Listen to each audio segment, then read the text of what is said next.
जब तुम मुअज्जिन को अज़ान कहते हुए सुनो तो उसी तरह कहो जिस तरह वो कहता है, और फिर मुझ पर दुरूद पाक भेजो, क्योंकि जो मुझ पर एक मरतबा दुरूद पाक भेजता है अल्लाह रब्बुल इज़्ज़त उस पर 10 मरतबा दरूद भेजता है, यानी रहमत भेजता है, सलामती भेजता है।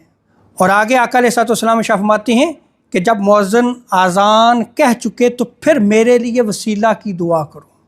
फिर वसीला की दुआ करने के बाद हज़ूर अलैहिस्सलाम फरमाते हैं कि ये एक मकाम है जन्नत का, और मैं उम्मीद रखता हूँ कि इस मकाम पे मैं ही फ़ाइज़ होऊंगा। हज़ूर फरमाते हैं कि जो शख्स भी मेरे लिए वसीला का सवाल करे हल्लत लहू शफ़ा, उसके लिए मेरी शफ़ाअत वाजिब होगी।